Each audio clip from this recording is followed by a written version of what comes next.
안녕하세요. 사연 읽어주는 남녀입니다. 오늘도 와주셔서 감사드리며 그럼 오늘의 사연 바로 소개해드리겠습니다. 저는 14년 전 암에 걸렸습니다. 수술을 받고 항암을 해도 상태가 호전되기는커녕 나날이 나빠지기만 했죠. 그래서 이렇게 내 인생 끝나는구나 싶었어요. 그런데 이런 제가 기적적으로 암 완치를 받았습니다. 다 남편의 상간녀 덕분이었는데요. 오늘 여러분들에게 그 이야기를 들려드리고 싶어요. 대체 상간녀 때문에 어떻게 암을 이겨냈는지 지금부터 들려드릴게요. 안녕하세요. 저는 올해 50살입니다. 14년 전에 이혼을 했어요. 참 더럽게 이혼을 했는데요. 당시 저는 결혼 10년 차였어요. 남편과 함께 동네에서 첨가물 가게를 운영하고 있었습니다. 남편이 결혼 1년 만에 회사에서 잘려 친정아빠가 차려준 가게였죠. 저는 그 이후 가게 일은 물론 집안일까지 혼자 도맡아 했어요. 그때 저희 딸이 6살이었는데요. 어린 딸을 돌보며 가게 일까지 하느라 하루하루가 눈코 뜰 새 없이 바빴습니다. 몸이 2개여도 모자랄 만큼 바쁜 날들이 이어졌죠. 그래서 늘 제 건강은 자연히 뒷전이 될 수밖에 없었어요. 당시 36살의 젊은 나이기도 하니 건강에 자신 있기도 했고요. 하지만 언제나 건강은 절대 자신하면 안 되는 거더라고요. 그때 제 인생에서 가장 큰 위기가 찾아왔습니다. 그때는 평소와 다름없는 바쁜 하루였죠. 아침 일찍 일어나 딸아이를 유치원에 보내고 가게를 열기 전 청소와 정리를 끝낸 후 장사를 시작했어요. 남편은 새벽부터 물건을 떼러 시장에 다녀와 가게에서 잠시 쉬고 있었고요. 당시 여동생이 저희 가게에서 오전만 일을 봐주고 있었는데요. 동생이 이러더라고요. 언니, 요즘 살이 왜 이렇게 빠졌어? 설마 다이어트해? 내가 그런 거 할 시간이 어딨어. 그럼 병원을 한번 가봐. 살이 너무 빠지는 것 같은데? 사실 그전부터 몸이 조금 이상하다는 생각은 하고 있었어요. 소화도 잘 안 되고 자주 체한 것 같기도 했고 이유 없이 피로감이 심해지더라고요. 하지만 저는 그때마다 대수롭지 않게 넘겼습니다. 괜찮아. 그냥 피곤해서 그래. 가게도 해야 하고 딸아이도 돌봐야 하니 병원에 갈 여유조차 없었거든요. 그렇게 몇 주가 지나갔습니다. 결국 동생의 말을 들은 친정엄마의 성화에 못 이겨 동네 병원에서 건강검진을 받기로 했죠. 겸사겸사 남편과 함께 건강검진을 받았어요. 진료를 받고 며칠 뒤 검사 결과가 나왔더군요. 내원을 하라고 병원에서 연락이 왔어요. 그리고 그날 저는 인생에서 가장 충격적인 소식을 들었습니다. 위암이에요. 3기 상태로 꽤 진행이 되었어요. 평소 몸에 이상 못 느끼셨어요? 속쓰림과 복통이 있으셨을 텐데 일단 바로 수술 들어가시고 항암을 시작하셔야 합니다. 순간 제 머릿속이 새하얘졌습니다. 의사 선생님 말대로 바로 수술 일정을 잡았죠. 부분 의절제술을 받고 항암 치료를 시작했어요. 항암 치료는 생각보다 훨씬 힘들었습니다. 머리카락이 뭉텅뭉텅 빠지고 매일 구토가 쏟아졌어요. 몸도 무겁고 지쳤지만 제가 제일 힘들어했던 건 바로 남편이었습니다. 남편은 제가 항암 치료를 받는 동안 단 한 번도 병원에 함께 가주질 않았어요. 이건 서운함을 넘는 배신감이었습니다. 가게 일 바쁜데 그럼 어떡해. 새벽에 과일 받아다가 나 혼자 다 정리하고 당신 병원을 따라다녀? 그럼 가게는 어쩌고? 나도 얼마나 힘든지 당신이 알아? 바쁘다고? 힘들다고? 암 걸린 나보다 힘들어? 당신 아내가 지금 암이야. 내가 죽어가고 있다고. 그런데 병원 같이 가주는 게 그렇게 힘든 일이야? 가게에 안 돌아가면 우리 생활비는 누가 벌어다 주는데? 너도 알잖아. 너 아프다고 손 놓으면 우리 다 같이 굶는 거야. 그런데 내가 어떻게 하냐고. 저는 그 말을 듣고 너무 화가 났습니다. 그동안 가족을 위해 열심히 일한 건 저였어요. 남편은 가게 일을 할 때도 늘 빈둥거리면서 했었죠. 1년에 한 번씩은 자기 동창들끼리 동남아로 여행을 갈 때도 있었고요. 그러면서 정작 제가 암에 걸리자 남편은 가게 일 핑계를 대더군요. 하루 문 닫는다고 우리가 굶어? 평소에는 잘만 놀더니 갑자기 왜 이렇게 열심히 하는 척이야? 당신 이전에 친구들하고 여행 갈 때는 잘만 가게 팽겨쳐두고 갔잖아. 근데 이제 와서 뭐? 바빠? 내가 아프면 남편인 당신이 나 좀 챙겨줘야지. 당신이 내 남편 맞니? 그때는 당신이 대신 가게를 봐줄 수 있으니 나도 편히 다녀온 거지만 지금은 내가 빠지면 가게 문 닫아야 하는 거잖아.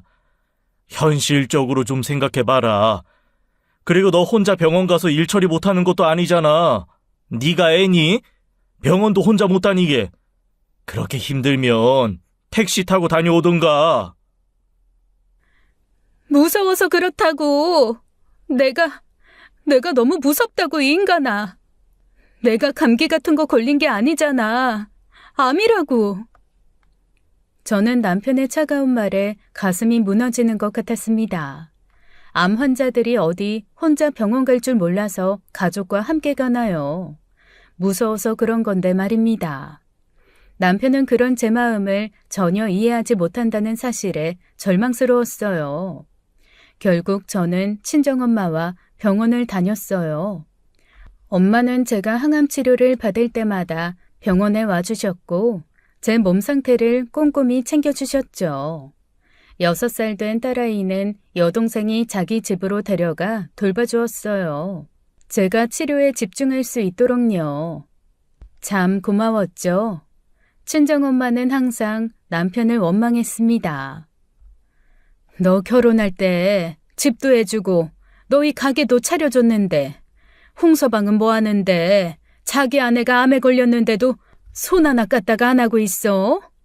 천하의 몹쓸 놈 같으니라고. 그놈 내가 처음부터 마음에 안 들었다. 뭐가 바쁘다고 아픈 너를 이렇게 내버려 두는지 원. 나 대신 가게 보잖아. 아무리 바빠도 한 달에 3일도 시간을 못 내? 못된 놈 같으니라고. 대신 엄마랑 시간 보내니 나야 더 좋지 뭐. 엄마의 원망 섞인 말에 저는 아무 말도 할 수 없었어요. 남편이 이렇게 매정할 줄은 저도 몰랐으니까요. 하지만 그럼에도 불구하고 저는 딸아이를 위해 꾹 참았습니다. 딸아이가 커가는 걸 보고 싶었어요. 그래서 끝까지 버텨야 한다는 생각뿐이었죠. 다른 건 사실 깊게 생각할 겨를도 없었습니다. 하지만 항암 치료는 계속됐지만 효과는 전혀 없었어요. 암은 더 커져갔고 반면에 제 몸은 점점 더 약해졌죠. 그때 제 소원은 단 하나였어요. 엄마, 나 살았으면 좋겠어. 당연히 살 수 있어. 너 엄마보다 오래 살 거야. 그런 말 마. 나 오래 살겠다는 욕심도 없어. 그냥 내 딸 민지 초등학교에 입학하고 자리 잡을 때까지만이라도 그때까지만이라도 나 좀 버틸 수 있으면 좋겠어. 딸은 엄마 손이 더 많이 가는데. 엄마는 제 말을 듣고 눈물을 흘리며 말했습니다.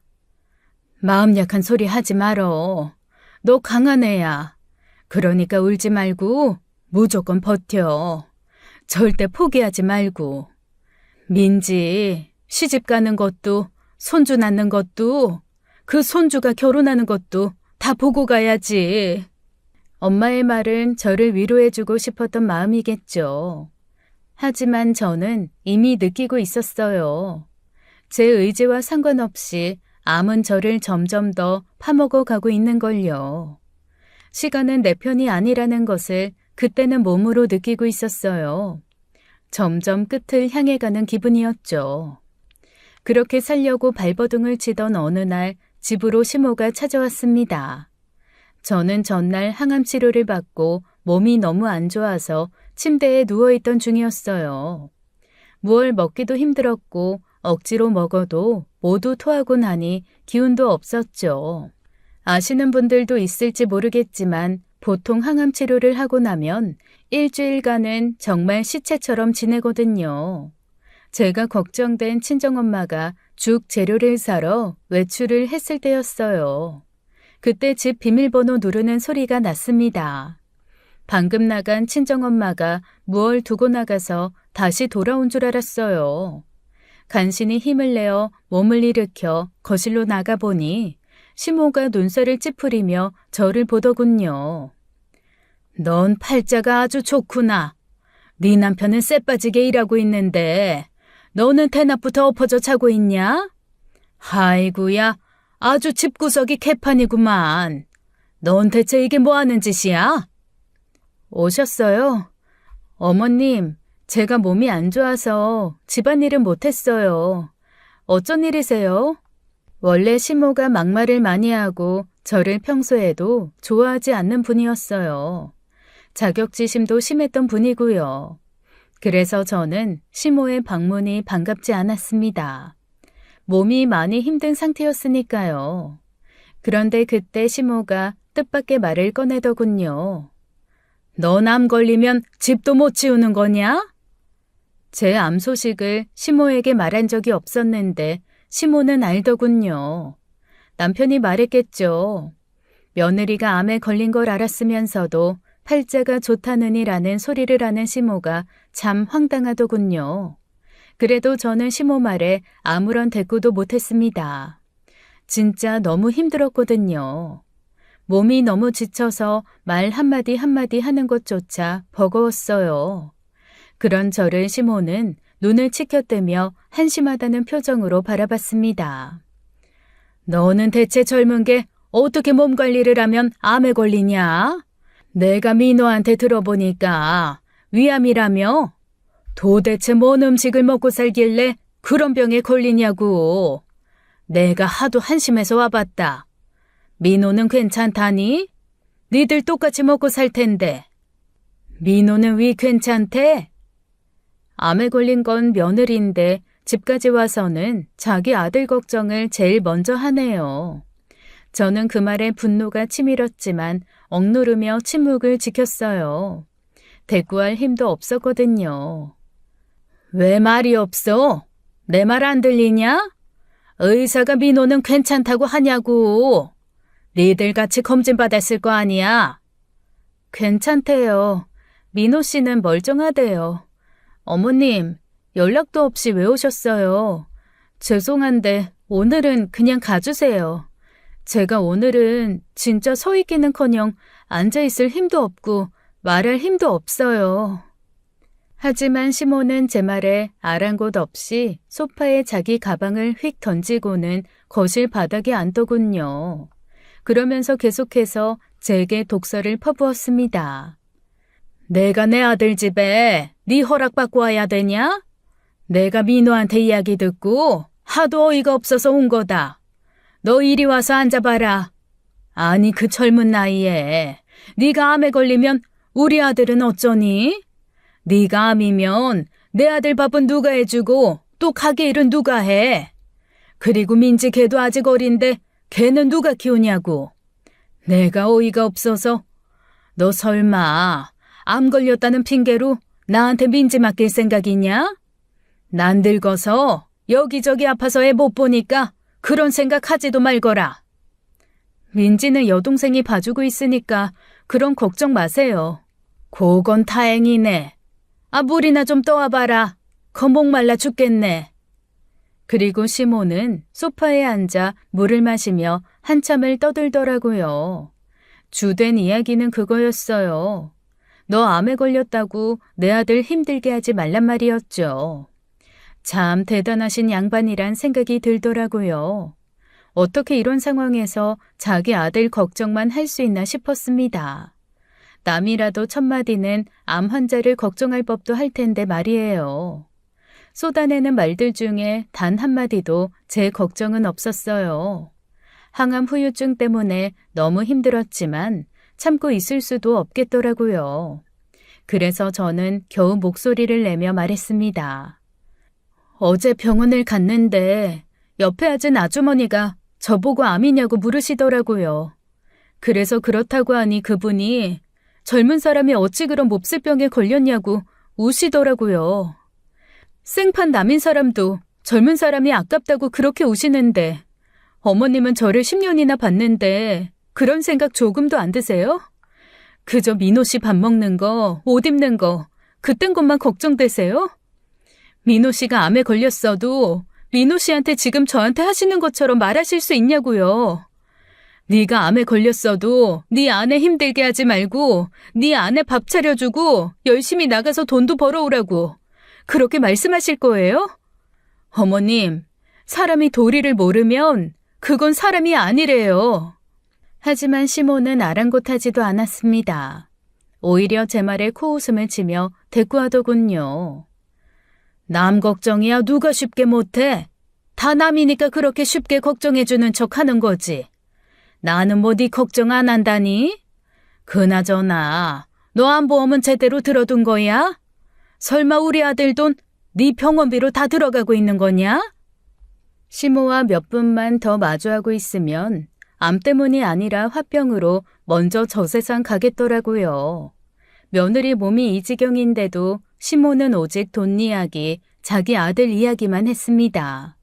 마치 제가 죽든 말든 상관없다는 듯이 말하는 시모에게 없던 정도 다 떨어졌죠. 저 암보험 잘 들어져 있으니까 걱정 마시고요.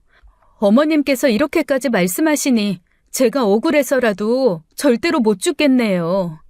이만 제 집에서 나가주세요. 어머님 아들 밥 걱정은 어머님 집에서 혼자서 열심히 하시고요. 아니면 이참에 데려가세요. 그게 좋겠네요. 넌 참 말을 해도 밉게 한다. 지 걱정돼서 일부러 와준 사람한테. 배고프다. 너 때문에 하도 놀라서 달려왔더니 밥도 못 먹었어. 밥상이나 차려서 내와라. 밥이나 먹고 가게. 시모가 뭐라고 하건 말건 빨리 내보내고 싶은 마음뿐이었지만 저 말에는 분노가 머리끝까지 치밀어 오르더군요. 저 집안 사람들은 무슨 밥 못 먹어 죽은 귀신이라도 붙은 건지 시작부터 밥 타령하는데 짜증나더라고요. 저 음식 냄새 나면 토하고 힘들어서 저도 밥 못 먹고 있어요. 그러니까 어머님 집에 가셔서 식사하세요. 그냥 있는 반찬에 내오라니까. 저 힘드니까 제발 그냥 가시라고요. 네? 아, 이게 어디서 소리를 질러? 됐다. 밥 없으면 집 근처 중국집 전단지라도 가져와봐. 짬뽕이라도 하나 먹고 가게. 참 황당하더라고요. 눈앞의 며느리는 항암 때문에 한 달 만에 뼈만 남을 정도로 살이 빠져 있는데 저런 소리나 하고 있으니까요. 결국 저도 참지 못하고 소리를 질렀어요. 적당히 하세요, 어머님. 지금 여기서 짬뽕이나 드실 생각이 드세요? 제가 계속 참았는데요. 너무하신 거 아니에요? 아니면 저 지금 놀리려고 그러세요? 이것이 미쳤나? 그럼 너 암 걸리면 난 뭐 배고파도 굶으랴? 네가 못 먹는다고 나도 먹지 말아야 하는 법이라도 있어? 이것이 어디서 지 시애미한테 소리를 질러? 내가 너 암 걸리게 했냐? 네가 네 몸뚱아리 제대로 간수 못해서 암에 걸려놓고는 어디에서 성질이야? 그게 내 탓이야? 그때 현관문이 벌컥 열리며 친정엄마가 집으로 들어왔어요. 밖에서 대화를 들었는지 화가 잔뜩 나 있는 얼굴이었죠. 사돈, 정말 너무하시네요. 얘 지금 한 끼도 못 먹어서 굶어 죽어가는 거 안 보여요? 그런데 여기 와서 짬뽕이나 시켜달라니 그게 사람이 할 소리입니까? 나가세요. 나가시라고요. 사돈, 오랜만에 봐서는 아니 왜 소리를 지릅니까? 나는 그럼 내 아들 집에서 밥도 못 먹습니까? 그러면서 시모는 나갈 생각도 안 하고 냉장고에 붙어있는 중국집 전단지를 뒤적뒤적 보더라고요. 너무 어이가 없으니 말도 안 나왔어요. 그리고 이어 말하는 시모의 말이 걸작이었죠. 살 사람은 먹고 삽시다. 사돈은 뭐 드실래요? 짬뽕 2개 시킬까요? 그러자 친정엄마가 장봐온 바구니에서 팔을 잡아서 시모를 향해 마구 휘둘렀습니다. 엄마도 인내심이 바닥이 난 거죠. 이 옆편 내가 말이 말처럼 안 들려? 좋게 말하면 못 알아들어? 아이고 이 옆편 내가 미쳤나? 노망 들었어? 어디서 팔을 휘둘러? 아이고! 그래 나 미쳤다. 어느 엄마가 자식이 꽃다운 나이에 암에 걸렸다는데 안 미치겠냐? 미쳤다. 미친 여자한테 맞아 죽기 싫으면 당장 나가. 그제야 시모가 서둘러 도망치듯 집을 나갔어요. 나가면서도 그렇게 엄마 욕을 하며 도망가더군요. 저는 한숨을 쉬며 간신히 방으로 들어가 침대에 쓰러져 누웠습니다. 화가 난 친정엄마는 남편이 돌아오면 한 소리 한다고 했지만 제가 너무 몸이 힘들어 가시라고 부탁했어요. 그날은 너무 지쳤거든요. 그날 밤 남편이 첨가물 일을 마치고 늦게 귀가를 했어요. 저는 안방에 누워있는데 남편이 방에 들어왔죠. 남편 몸에서 고기 냄새가 진동을 하더라고요.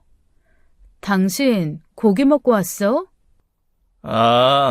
아까 엄마가 가게로 오셨어. 밥도 못 드셨다기에 저녁에 갈비 좀 먹었는데 냄새가 배었나? 왜? 술까지 한잔 했는지 남편은 웃으며 말하더군요. 그 말을 듣는 순간 제 속에서 울컥하는 감정이 올라왔습니다. 그냥 돌아누워 잠을 청하려는데 남편이 이어서 이상한 말을 하더군요. 여보, 있잖아. 당신 보험 수익자 누구로 되어 있었지? 그게 무슨 말이야? 보험이라니. 에이, 결혼 전에 들어져 있던 생명보험 있다고 하지 않았었나? 순간 소름이 확 돋았어요. 그래서 몸을 휙 돌려 남편을 쳐다보았죠. 남편은 제 시선을 피하며 말하더군요.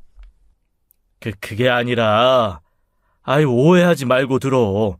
오늘 밥 먹는데 엄마가 물어보더라고. 당신 생명보험 같은 거 수익자가 누구로 되어 있냐고. 결혼 전에 들었던 보험이니 장인 장모님 앞으로 수익자 되어 있는 거 아니야? 물론 가장 중요한 건 당신이 안 죽는 게 제일 중요해. 나도 그걸 바라고 있고. 하지만 만약이라는 게 있잖아. 아주 만약에 당신이 잘못되면 내가 민지 키우면서 살아야 하니. 그래서 내 생명보험금 수익자를 당신으로 바꿔두자. 남편은 당황한 표정을 지으며 서둘러 말을 이어가더군요. 에이, 오해하지 말고 들으라니까. 나는 정말 최악의 경우를 두고 하는 말이야. 그리고 최악의 경우에는 내가 수익자가 되는 게 맞지. 저는 그 말을 듣는 순간 숨이 막히는 듯한 기분이 들었습니다. 어떻게 이 상황에서 이런 말을 할 수 있나 싶었어요. 난 현실적으로 생각하자는 거야. 기분 나쁘게 듣지 말고. 오늘 당신 엄마 집에 왔었어.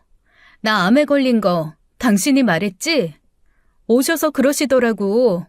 나 암에 걸렸어도 당신 밥 굶기지 말라고. 한참을 당신 걱정만 하고 갔어. 나 죽으면 누가 당신 밥 해주냐? 또 가게 일은 누가 하냐? 당신이 힘들게 번 돈 병원비로 써버릴까봐 그것도 걱정하시고. 뭐? 엄마가 그런 말을 했다고? 그래, 대단한 아들 사랑이시지? 그런데 말이야, 당신도 그렇고 당신 엄마도 그렇고 이상하지 않니? 뭐가 이상해? 나는 살겠다고 발버둥 치면서 항암치료 받고 있는데 당신이랑 당신 엄마는 나 죽을 일만 생각하더라? 난 살겠다는데 왜 니들은 나 죽고 난 뒤 일만 생각해? 내가 죽는다는 게 너한테는 기정사실이 된 거니? 남편은 제 말에 얼굴이 굳어지더군요. 그리고 니네 차갑게 말했어요. 엄마가 걱정돼서 한 말이지. 넌 왜 그걸 꼬아서 듣는 건데? 그리고 엄마가 틀린 말 한 것도 아니잖아. 당신이 암에 걸린 건 안타깝지만 엄마 입장에서는 내 걱정하는 게 당연한 거 아니야? 나도 당신 보낸 다음 일을 계획해야 하는 게 맞는 거 아니냐고. 당신 살고 싶어 하는 마음 누가 모른대? 아이, 살 수 있으면 살아. 누가 말려? 내가 못 살게 하니? 그런데 당신이 살고 싶다고 그게 뜻대로 다 되는 게 아니잖아. 그럼 암 걸린 사람들 다 살았게? 저는 남편의 말에 큰 충격을 받았습니다. 이 사람에겐 내가 살고 죽는 건 별 문제가 아니구나 싶었어요. 아니, 어쩌면 죽기를 바라는 것 같았죠. 당신은 내가 죽고 사는 거엔 별 관심 없지? 아니, 죽으면 좋겠지? 난 지금 당신이 하는 말 그렇게 들리는데? 제 말에 남편은 짜증을 내며 목소리를 높였습니다. 아이씨, 당신 암에 걸린 거 나도 참 안타까워. 슬프다고. 알겠어? 말했잖아. 나도 당신 살았으면 좋겠다고. 그런데 당신이 암에 걸렸다고 나한테 화풀이 할 생각하지 마. 화풀이 하고 싶으면 하늘에 대고 소리를 지르더네. 오만 사람한테 그러지 말고. 그 말에 저는 별 대꾸를 하지 않았습니다. 그저 남편을 바라보았어요. 이내 남편은 짜증을 내고는 씻으러 가버리더라고요. 씻는 중에도 콧노래를 부르며 씻는 소리가 제가 누워있는 안방에도 들렸습니다. 나는 살고자 하는데 이 남자에게 저는 이미 죽은 여자였어요. 저는 생각했어요. 이 남자는 내가 죽어도 눈물 한 방울 안 흘리겠구나. 그래서 더 이를 악물었어요. 이대로 죽기 억울했습니다. 그래서 다음 날부터 억지로 먹었어요. 먹다가 토하면 또 먹었죠. 이전에는 너무 힘들어 더 이상 항암 치료 못 받겠다는 마음도 들었었는데 그 마음도 고쳐먹었죠. 어떻게 해서든 기필코 암을 이겨야겠다는 마음을 먹었어요. 그리고 암과의 싸움에서 이기는 날 이 남자와 이혼을 해야겠다 결심을 했죠. 그리고 저는 3주 뒤 또 한 차례의 항암 치료를 했습니다. 항암 치료를 마치고 집으로 돌아가는데 몸이 너무나도 힘들었죠. 차에 앉아 있는데도 속이 울렁거리고 가만히 있어도 금방이라도 토할 것 같았어요.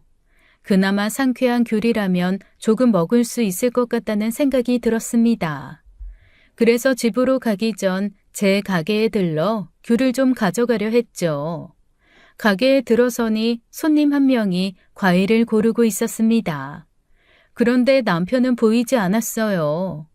손님은 남편이 없자 계산도 못하고 돌아가려는 것 같았습니다. 저는 속이 울렁거리고 힘든 상황이었지만 그냥 손님을 돌려보낼 수 없었기에 그 손님을 붙잡고 계산을 도와주었습니다. 그때 참 열받더라고요. 가게 때문에 병원도 한번 안 와본 남편이 가게를 비우고 있으니 말이에요. 남편이 어디 있는지 알아내야겠다는 생각에 서둘러 남편에게 전화를 걸었습니다. 하지만 남편은 전화를 받지 않았어요. 몇 번을 시도했지만 여전히 답이 없었죠. 잠시 뒤 남편이 가게 뒤편에서 나타났습니다. 가게 뒤에는 큰 창고가 있었는데 그곳에 과일과 야채 같은 것들을 보관하곤 했어요. 남편이 그곳에서 나오더군요. 창고에 있었어? 가게에 손님이 있었는데 계산도 못하고 그냥 가려고 했어. 거기서 뭐 한 거야? 당신 언제 왔어? 미안. 창고에서 과일 정리 좀 하느라 손님을 못 봤네. 그 말을 듣는데 남편이 이상하게도 당황하더군요. 평소에 그렇게 창고 정리하라고 해도 듣지도 않던 사람이었어요. 그래서 창고 정리는 늘 제 몫이었죠. 그런데 왜 갑자기 창고 정리를 했는지도 궁금하더군요. 평소에는 창고 정리하라고 해도 안 하더니 갑자기? 남편은 애써 태연한 척하며 대답했습니다. 당신이 아프니까 뭐 나라도 해야지. 그럼 누가 해? 우리가 사람 쓸 형편이 안 되는데. 그럴 수도 있겠다는 생각이 들었지만 제 촉은 수상함을 감지하더군요. 뭔가 찜찜한 느낌이 사라지지 않았어요. 그래? 요즘 장사는 잘하고 있는 거야? 그 말을 하며 제가 창고 쪽으로 가는데 남편이 저를 급하게 잡았습니다. 그리고는 다른 이야기를 꺼내기 시작했어요. 어디가? 이거 과일 상태 좀 봐. 오늘 들어온 거 몇 가지 있는데. 저는 남편이 갑작스럽게 말을 돌리는 게 무척 이상하게 느껴졌습니다. 괜찮아. 상태 좋네. 나 창고 좀 확인할게. 재고 남은 것 좀 확인하고. 몸도 안 좋으면서 무슨 일이야. 내가 할게. 당신은 집에 들어가 쉬어. 오늘 항암도 했잖아. 힘들지 않아? 언제부터 나 힘든 거 걱정했어? 너 때문에 힘들어 죽겠다 이 자식아 라고 생각하며 다시 창고 쪽으로 발걸음을 옮기려는 순간이었어요. 그때 창고 문이 열리더니 누군가 나왔습니다.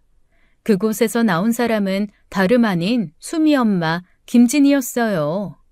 진이는 제 딸의 친구 엄마였습니다. 진이 딸 수미가 제 딸과 같은 유치원을 다니고 있었거든요.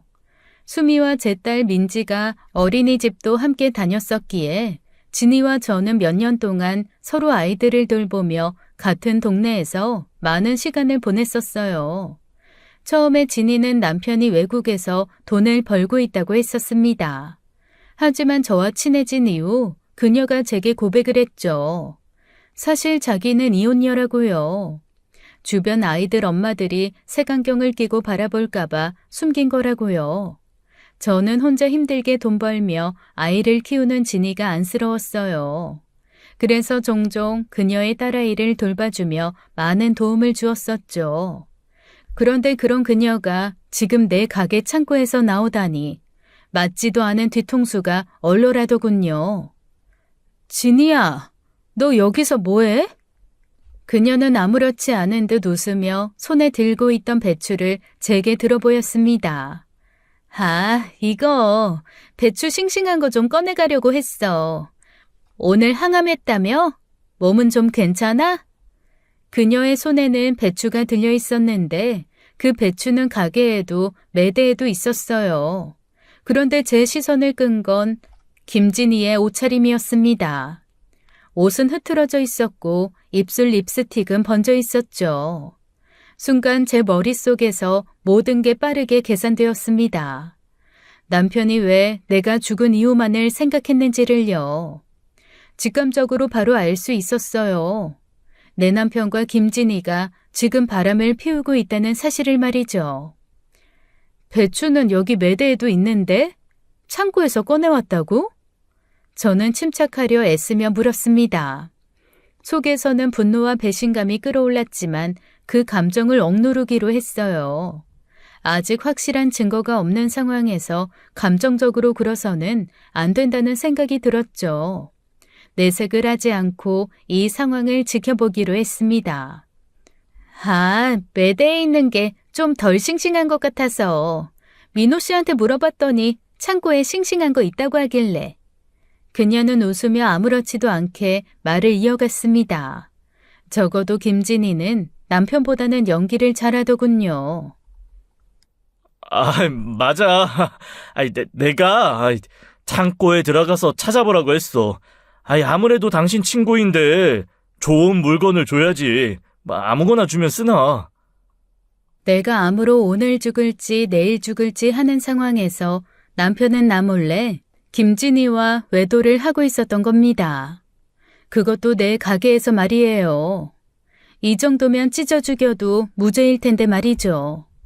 하지만 일단 참아야 했어요. 저는 숨을 깊게 들이마시며 최대한 차분한 목소리로 말했습니다. 손님한테 직접 창고에서 물건을 가지고 나오라고 했다고? 그게... 내가 같이 보자고 했어. 내가 고르고 싶어서. 그래.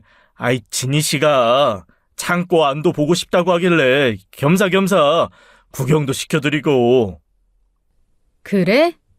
야채 창고를 구경할 일이 뭐 있나? 하여간 잘했네. 그런데 왜 나한테 말 안 했어?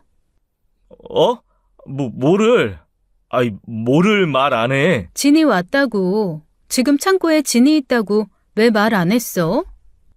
아, 그게 내가 말 안 했던가? 어머, 벌써 시간이 이렇게 됐네. 수진아, 나 가야겠다. 오늘 약속이 있어서. 그래, 알았어. 그러면 계산하고 배추 챙겨가. 당신 친구한테 뭘 또 계산을. 진희 씨, 그냥 가져가세요. 제가 아무 말 없이 남편을 노려보자 김진희가 말하더군요. 민호 씨, 장사하는 집에서 그렇게 막 퍼주면 안 되죠. 수진아, 배추 얼마야? 자, 계산해줘. 저는 이 여자가 내미는 카드를 받아 10만 원을 결제했습니다.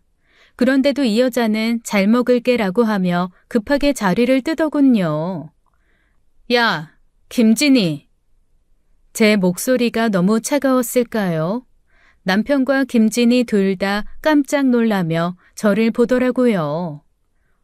어? 왜 수진아? 배추 가져가야지.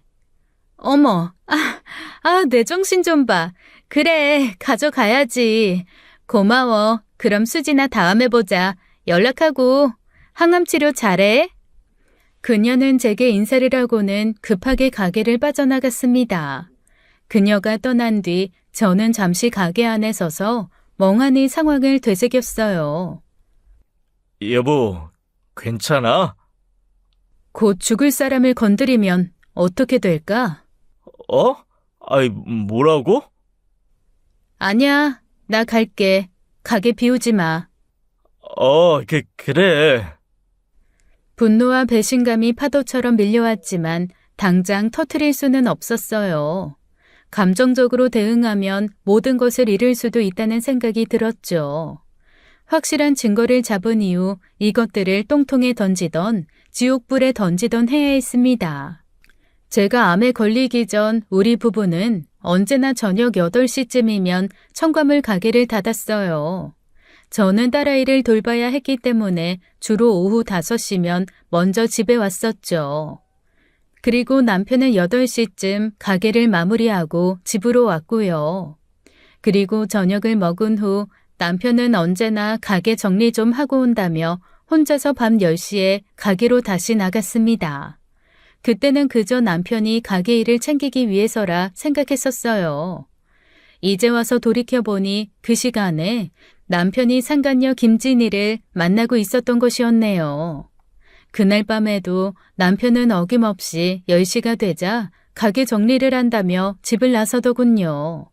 저는 아무렇지도 않게 고개를 끄덕였지만 속으로는 분노와 배신감이 끓어오르고 있었어요. 그리고 역시나 남편은 새벽 1시가 다 되어 집에 돌아오더군요. 아무런 죄책감 없는 남편의 얼굴을 보며 저는 생각했습니다. 내가 이 인간 인생을 박살내도 전혀 미안해할 필요가 없겠다고요. 다음날 저는 계획을 세웠습니다. 가게 창고에 캠코더를 숨겨놓고 남편의 외도를 증명할 증거를 잡기로 결심했어요. 그 캠코더는 남편이 딸아이 재롱잔치를 영상으로 남기자고 해서 큰돈을 주고 산 캠코더였죠. 그런데 그것으로 남편 외도 증거를 잡으려 하다니 참 씁쓸하더군요. 저는 그날 몸이 많이 좋아졌다고 남편에게 말하며 가게 일을 했습니다. 남편은 옆에서 저를 걱정하는 척 힘든 일 하지 말아라, 집에 일찍 가서 쉬어라라고 하더군요. 참 가증스러웠어요. 가게 안에 있는 당근으로 남편 뒤통수를 후려치는 상상도 참 많이 했죠. 항암으로 죽을 만큼 힘들었지만 내색하지 않고 참았습니다. 몸이 아픈 것보다 그게 더 힘들더군요. 저는 그날 저녁 8시까지 일하고 남편과 함께 집으로 돌아왔어요. 집에 오기 전에 창고에 남편 몰래 캠코더를 숨겨두고 녹화 버튼을 누르고 왔죠. 집에서 저녁을 먹은 남편은 역시나 평소처럼 10시에 가기로 다시 나갔습니다. 저는 남편이 나갈 즈음 피곤하다고 하며 침실로 들어갔고요. 하지만 저는 잠들지 않고 남편을 기다렸습니다. 그리고 예상대로 남편은 새벽 1시에야 집으로 돌아왔어요. 저는 남편이 들어오자 다시 잠든 척을 했습니다. 이윽고 새벽 5시쯤 남편이 깊이 잠들었을 때 저는 몰래 일어나 집을 나섰어요. 가게로 향하는 길은 어두웠지만 제 마음속 분노가 그 어둠보다 더 깊고 짙었죠. 가게에 도착하자마자 저는 창고에 숨겨두었던 캠코더를 찾았어요. 숨긴 위치가 절대 눈에 띄지 않을 곳이었기 때문에 남편도 김진희도 전혀 눈치채지 못했을 겁니다. 손이 떨리면서도 서둘러 캠코더를 열고 영상을 확인했어요. 역시나 화면 속에서 남편은 김진희와 함께 있었습니다. 창고에서 그 둘은 아무렇지도 않게 옷을 벗고는 애정 행각을 벌였죠. 남편의 손길에 김진희가 간드러지게 웃더군요. 그리고 이어지는 낯뜨거운 모든 것이 그대로 녹화되어 있었습니다. 그 장면을 보는 순간 온몸에 힘이 빠지고 차가운 분노가 저를 휘감았어요. 이제 이것들을 지옥에 던져버릴 일만 남았습니다. 저는 다음날 친정엄마와 친정오빠에게 남편의 외도 사실을 털어놓았어요. 캠코더에 녹화된 영상도 보여주고요. 두 사람은 제 말을 듣자마자 분노를 참지 못하고 당장 남편을 찾아가 혼내주겠다며 소리쳤습니다. 이 새끼 미친놈 아니야? 지 아내가 지금 암 치료하면서 이렇게 말라가는데 어떻게 사람 새끼가 이럴 수 있어? 그 자식 어디 있어? 내가 가서 당장 그 놈 죽여버릴 거야. 네가 이렇게 아픈데 어떻게 그딴 짓을 할 수가 있니? 금수만도 못한 놈. 당장 이혼해. 이혼하고 저 두 년놈 다 고소하자, 수진아. 엄마, 오빠 모두 분노로 불타올랐지만 저는 그들을 말렸습니다.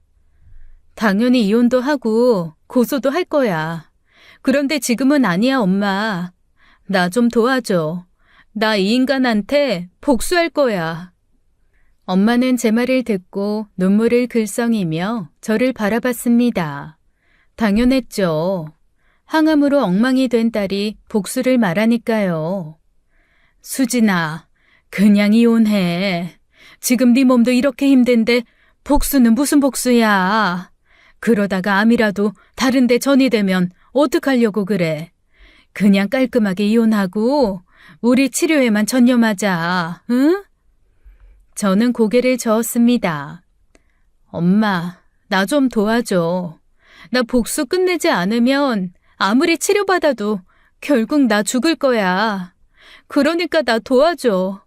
엄마, 오빠, 이게 내가 살 수 있는 유일한 길이야. 제 결심이 확고하다는 것을 느낀 엄마와 오빠는 더 이상 말리지 않고 저를 돕기로 했습니다. 그래, 말만 해. 내가 뭐를 도와줄까? 네가 원하는 대로 하자. 두 사람은 눈물을 삼키며 저를 돕기로 했어요. 저는 이를 악물고 제 인생 마지막이 될지도 모르는 칼춤을 추기로 결심했습니다. 저는 속으로 다짐했어요. 내가 내일 당장 죽더라도 오늘은 그 인간들 나락으로 보내고 죽자. 며칠 뒤 남편은 여느 때와 다름없이 밤 10시에 가게로 향했습니다. 역시나 가게 정리 좀 하고 올게라는 말을 남기고는 집을 나섰죠. 저는 남편이 외출 준비를 하는 동안 몰래 남편 핸드폰을 비행기 모드로 바꿔두었어요. 남편이 다른 곳에서 전화를 받지 못하게 하려는 속셈이었어요. 남편은 전혀 눈치채지 못한 채 평소처럼 태연히 집을 나가더군요. 남편이 나가자마자 저는 곧바로 시모와 신우이에게 연락을 넣었습니다. 신우와 시모는 모두 저희 가게 근처에 살고 있었어요. 어머님, 내일부터 며칠 동안 첨가물 가게 문을 닫아야 해서 남아있는 야채랑 과일들이 상할 것 같아요. 오늘 밤 10시 20분까지 저희 가게 앞으로 와서 가져가세요. 니들이 웬일로 가게 문을 닫니? 명절에도 안 쉬더니 무슨 일 있냐? 좀 쉬려고요. 아무튼 늦으시면 다른 사람들이 좋은 거 다 가져가요. 그러니까 꼭 오세요. 친구분들도 다 데리고 오시고요. 공짜로 가져가도 되는 거지? 나 차 가지고 간다. 네, 마음껏 가져가세요. 시모와 전화를 끊자마자 신우에게도 전화해서 같은 내용을 말했죠. 시모와 신우이는 그 말을 듣자마자 친구들까지 데리고 오겠다고 하더군요. 그들의 탐욕스러운 태도에 저는 속으로 웃었어요. 이 쇼에 관람객이 많으면 많을수록 저야 좋으니까요. 그래, 최대한 많이들 데려와라. 그리고 저는 제 딸이 다니는 유치원 아이들 엄마들에게도 전화를 돌렸어요. 역시나 시모에게 말한 것처럼 첨가물을 며칠 문 닫을 예정이니 와서 야채와 과일 좀 다 가져가라고 했습니다. 유치원 엄마들은 제 지인이었지만 모두들 상간녀 김진희의 지인이기도 했어요. 동네 엄마들끼리 평소에도 모임을 많이 했었으니까요. 유치원 엄마들을 부를 때는 김진희에게는 말하지 말라고도 덧붙였죠. 요즘 진희 씨하고 사이가 좀 그래. 그러니까 진희 씨한테는 절대 연락하지 말고 영숙 씨만 와. 알았지? 친구들 있으면 다 데리고 오고. 야채하고 과일 많이 있으니까. 알았지? 요즘 김진희와는 사이가 안 좋아서 부르기 싫다고 하니 다들 이해하더군요. 이렇게 혹시 모를 김진희에게 연락이 갈 사태도 미연에 방지했습니다. 동네 엄마들은 공짜라는 말에 신이 나서 모두 10시 20분에 제 가게 앞으로 모이기로 했죠. 남편과 김진희를 아는 사람들이 최대한 많이 모이기를 바라는 제 계획은 완벽히 실행되고 있었어요. 그리고 저도 남편이 상간녀 김진희와 있는 가게로 향했습니다. 아무것도 모르고 즐기고 있을 그것들을 생각하니 웃음이 나더군요. 가게 앞에 도착하고 밤 10시 20분쯤이 되자 제일 먼저 시모가 나타났습니다. 자기 친구들을 잔뜩 데리고 가게 앞에 나타나더군요. 내가 니들한테 쏘는 거야. 이거 우리 아들 가게 물건이니까 가져간 만큼 나중에 나한테 다시 쏘면 되는 거야. 뭐야, 그럼 공짜가 아니지. 말이 그렇다는 거지. 허허허. 그 모습에 웃음이 나는 걸 참았습니다. 그리고 이어서 신우이가 친구들을 데리고 나타났죠. 새언니, 진짜 공짜예요? 아무거나 다 가져가도 돼요? 네, 아가씨. 어차피 오늘 이후부터는 당분간 장사 못해요. 네, 왜요? 지켜보면 알아요. 20분이 되자 기다리던 유치원 엄마들이 모이기 시작했습니다. 다들 자기 지인들을 데리고 나타났어요. 제가 연락한 사람들이 자기 지인들을 서너 명씩 데리고 왔습니다. 그래서 마치 다단계처럼 인파가 꽤나 많았죠. 저는 유치원 엄마들은 한 10명쯤 올 거라 예상을 했는데 막상 시간이 돼서 모인 사람 수를 보니 한 50명은 왔겠더라고요. 수진 씨, 내가 친구도 몇 명 데리고 왔는데 괜찮아? 아유, 나는 몇 명만 오는 줄 알았는데 너무들 많이 모였다. 이거 미안해서 어쩌지? 미안하긴 뭐가 미안해요. 괜찮아요. 다들 와주셔서 제가 오히려 고마워요. 그 사이 시모와 신우는 차에서 수레까지 꺼내들고는 준비를 하더군요. 워낙 사람들이 많이 모이는 걸 보고는 똥줄이 탄 듯 했습니다. 저는 시가 식구들의 탐욕스러운 모습에 어이가 없었지만 잠시 뒤 모습을 상상하며 웃음이 나올 정도로 통쾌했어요. 시간이 30분쯤이 되자 인파는 더욱더 많이 몰려들기 시작했어요. 대체 어디서 이야기를 들었는지 동네 할머니들도 나타나기 시작했죠. 참, 대한민국 사람들 공짜는 정말 좋아하는구나라는 생각도 잠시 들었습니다. 어쨌거나 다 한 동네 사람들이잖아요. 이 사람들 모두 상간녀 김진희와 동네에서 어울리던 사람들이었기에 이번 일의 진실을 보여줄 가장 적당한 사람들이었어요. 그리고 그때 제가 부른 친정엄마와 오빠도 가게로 도착했습니다. 오빠가 저를 보자마자 눈빛으로 신호를 주었어요. 제가 오빠에게 사전에 말한 사람들도 모두 준비가 되었다는 뜻이었죠. 멀찍이 그 사람들이 보였는데 너무 많은 인파에 그분들도 당황해 하더군요. 저는 더 이상 지체할 수 없음을 느끼고 일을 진행하기로 했습니다. 저는 가게 문을 열고 가게 불을 켰습니다. 그리고 웃으며 그들에게 소리쳤어요. 창고 안에 싱싱한 야채랑 과일들 많이 있어요. 들어가서 남김없이 다 가져들 가세요. 그리고 창고 문을 활짝 열어주었습니다. 사람들은 고개를 끄덕이며 창고 안으로 우르르 들어갔죠. 그리고 1초 만에 안에서 비명소리가 들렸습니다. 그 이유는 단 하나. 남편과 그 상간녀 김진희가 창고 안에서 옷도 제대로 걸치지 않은 채 외도를 저지르고 있었기 때문이었어요. 남편과 김진희는 둘만의 후끈한 시간을 보내다가 갑자기 들이닥친 많은 사람들 모습에 당황하며 허둥지둥 자기 옷을 찾기 시작했습니다. 하지만 사람들이 너무 많이 몰려 있어서 그런지 남편과 상간녀 김진희는 자기 옷을 찾지도 못하고 알몸으로 비명을 지르더군요. 아이씨, 비켜요! 아이, 자리 좀 비키라고요! 하지만 사람들이 많아서 남편은 이리 치이고 저리 치이고 있었어요. 결국 남편은 알몸으로 이곳을 도망가려고 했습니다. 그때 제가 남편을 바로 잡았어요. 그리고 외쳤어요. 동네 사람들! 이 새끼가 내 남편인데 지금 이 여자랑 바람나서 여기서 이러고 있어요. 여러분, 저 암이에요. 암 걸린 자기 아내 죽든 말든 던져두고 이러고 있다고요. 그 말에 여기저기서 웅성거리는 소리가 나더군요. 그때 누군가가 남편 뒤통수를 후려 갈겼습니다. 퍽 소리와 함께 남편이 뒤를 보며 외쳤죠. 아! 아이씨, 어떤 새끼야! 하지만 남편이 뒤를 보자 그 뒤에 있던 누군가 또 남편 뒤통수를 때렸습니다. 그리고 이어서 수많은 사람들이 남편을 때리기 시작했어요. 아내가 암인데 이러고 싶냐? 이런 쓰레기 같은 놈아! 더 때려. 저런 거 살려두면 공기가 아깝다. 무수한 주먹들이 남편에게 쏟아져 내리기 시작했고 결국 남편은 그 자리에 쓰러져 소리만 지르더군요. 그 사이 김진희가 슬그머니 도망을 가려고 했습니다. 그때 친정엄마가 눈을 번뜩이며 김진희를 붙잡았어요. 넌 어딜 도망가? 그 말에 사람들이 상간녀 김진희도 때리기 시작했죠. 그때 가게 안으로 친정오빠가 경찰을 데리고 들이닥쳤습니다. 경찰은 남편과 상간녀 김진희의 모습을 확인하고는 사진을 찍어대기 시작했고요.